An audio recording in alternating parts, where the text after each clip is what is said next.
Peace and blessings. This is Raisa Kiwala, the divorced Muslim coach. So I'm talking about a really big topic today that affects so many women, almost every woman in going through a divorce.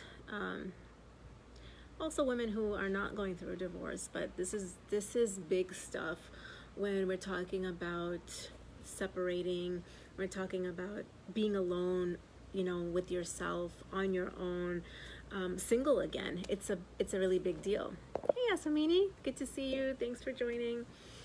And so, I share these examples with you, the ones that I posted, as an extreme case, but there are real women and real people who feel this way and are maybe seeing things this way. And I'm pointing it out because to help you see where you can be vulnerable to fall into sabotage, self-sabotage, such as this. Now, there is a whole other end of the spectrum, and there's everything in between as well. And I just want to educate you on what that would look like, why you would be vulnerable, why you could end up hurting yourself or derailing your success. And I just want to educate you so you can know for yourself. You can know, okay, you can see it if it's happening within yourself. And so that's what this is really all about, how to avoid falling into that space of self-sabotage just from feeling loneliness, right? And we all know that we can be in a marriage and still feel so alone. And we also know that we can be in a room full of people or even a group of friends and not feel that we are connected, feeling lonely. And so, it doesn't mean that being in a relationship doesn't mean that you won't be lonely. And so the thing is that until you are comfortable being alone with yourself first, every other relationship will reflect that level of how you feel being on your own. And so awareness of these vulnerabilities that can self-sabotage your success is going to help you in terms of what comes up for you when you find that you're going through a divorce and a breakdown, and how are you dealing with loneliness? Do you know what it comes from? Do you know how to help yourself when you experience this? Because there's many different parts of loneliness. There's physical aspects, there's emotional aspects, there's spiritual aspects. It's not just a one-off thing. And, recognizing the feelings that come up, because what happens is that when we're feeling lonely, we don't want to sit in that discomfort. We don't want to actually even feel that, right? As it comes up to the surface level, an easy way to cope would be, distraction, procrastination, keeping busy, just to not feel that void, right? And keep squashing those feelings that are coming up at the surface, where it's indicating your space and your place to heal and to grow. And if we keep escaping it, then we're just going to stay stuck there. And so let's talk a little bit about what type of things that we can do to help ourselves in terms of coping. And so those are kind of unhealthy ways that I just listed out for you in terms of coping. The best way to cope, when there is a grief from loss, the best way to deal with the pain and the hurt is actually to feel it and go through it, not to suppress it, not to ignore it, not to mask it, not to hide from it. And that's what, all those coping mechanisms I just talked about actually cause you to do. And so, in terms of, when you recognize, hey, wait a minute, I'm feeling really uncomfortable right now, and can I just sit with myself?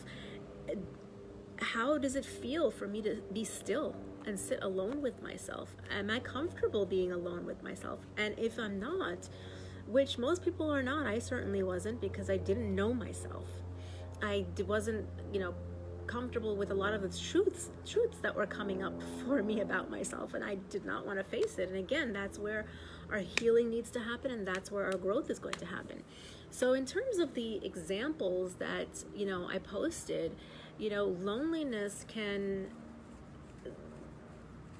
make you want to go back to old habits and things that where you were comfortable, whether it was abusive, whether it was unhealthy for you or not. You just want to, we as human beings, we want to stay where we're comfortable, what we know, even if it's not good for us. And so that's where boundaries come in, right? In particular in these examples, after the divorce, the marital relationship has ended and it's non-existent. So you may have a parental relationship with your ex if you have kids, but at the end of the day, you're no longer mahram to each other. It's just like any other male, and you would have to treat them the same way. So after the breakup and the rejection, you need to heal. And if you jump back in to a relationship that is comfortable, or that seems like your only option, because this person is telling you all the things that you want to hear, then you could just go back to the same place and you can expect the same results, the things that were wrong in the first place, which will never get addressed because you haven't changed in order to know how to address the things that were wrong in the first place, that caused the breakdown and the split in the first place. And you continue with the same or worse because now you've just affirmed and that you're going to tolerate and accept everything that happened in the past because you're just going back to what happened in the past. And people don't change for anyone else except themselves. That's not going to be lasting, and sometimes we have to figure that out the hard way, the back and forth because we want to believe people when they want to change, but that change has to come from within. And you want to be able to speak. If you're in a situation like this, you want to be able to speak to this person or your ex from a place of clarity and intuition, not from your pain, not from your hurt, not from your fear, not from your ache of loneliness and the discomfort of the unknown, right? And you get to this place by learning to trust yourself. And how do you do that when you haven't done that your whole life? You do it by getting to know yourself. So in order to do that, you have to heal and solidify your foundation. Then you're able to differentiate between what it is that you want and what it is that you don't want in a relationship. And to be able to differentiate this, you can't do that when you're still in the hurt and the pain and that trauma of all of that, like the past and everything that brought you to the breakup and the divorce hasn't been healed or settled or accepted or acknowledged. And so you just go back and you end up repeating the same patterns, either with the same man or a different man, right? If you jump back in without healing, which leads to changes for a better relationship and a better outcome. So you get to choose and you get what you accept. And that is why boundaries are so important. So in these particular situations, if you're in that situation where your ex is reaching out and you're divorced now, you have to have those boundaries in place and treat this as any other, non-mahram, a person who is not, you don't have a relationship with, even though you had one in the past, but that has been severed.